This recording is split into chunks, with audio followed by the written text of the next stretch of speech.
আপনি কি কখনো শুনেছেন মশা মারতে কামান দাগা হচ্ছে? শুনতে যতটা অদ্ভুত, বাস্তবতা তার চেয়েও বেশি চমকপ্রদ।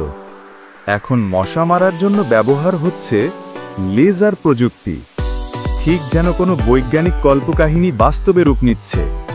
এই প্রযুক্তির নাম photon matrix mosquito air defence system. একটি সম্পূর্ণ স্বয়ংক্রিয় লেজার প্রতিরক্ষা ব্যবস্থা, যা মশার মতো অতি ক্ষুদ্র প্রাণীকেও নিখুঁতভাবে শনাক্ত করে আকাশেই ধ্বংস করে দিতে পারে। এই আশ্চর্য প্রযুক্তিটি প্রথম আলোচনায় আসে 2010 সালের আশেপাশে। মূল গবেষণার পেছনে ছিল বিল অ্যান্ড মেলিন্ডা গেটস ফাউন্ডেশনের অর্থায়ন। লক্ষ্য ছিল ম্যালেরিয়া নির্মূল। উদ্ভাবনাটি এসেছিল যুক্তরাষ্ট্রভিত্তিক গবেষণা প্রতিষ্ঠান ইন্টেলেকচুয়াল ভেঞ্চার্স ল্যাবরেটরি থেকে।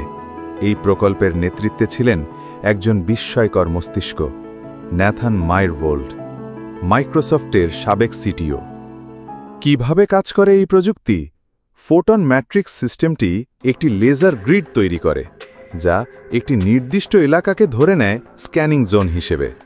ইনফ্রারেড সেন্সর ও অপটিক্যাল ক্যামেরা দিয়ে মশার গতিবিধি শনাক্ত করা হয়। এরপর কম্পিউটার ভিজন অ্যালগোরিদম মশা, প্রজাপতি বা অন্যান্য পোকামাকড় আলাদা করে শনাক্ত করে। ঠিক শনাক্ত হওয়ার পর মাত্র এক ফ্র্যাকশন অফ সেকেন্ডে লেজার মশাটিকে ধ্বংস করে দেয়। না থাকে কোনো শব্দ, না গন্ধ, না ছায়া। আর সবচেয়ে চমকপ্রদ বিষয় হল, এই লেজার মানুষ, গাছপালা বা অন্যান্য প্রাণীর ক্ষতি করে না। যেখানে প্রতিদিন হাজার হাজার মানুষ মারা যাচ্ছে মশাবাহিত রোগে, সেখানে ফোটন ম্যাট্রিক্স যেন এক নতুন আশার আলো। প্রযুক্তির যদি সঠিক ব্যবহার হয় মানুষের জীবন রক্ষায়, তবে সেটি শুধু একটি আবিষ্কার নয়, একটি বিপ্লব।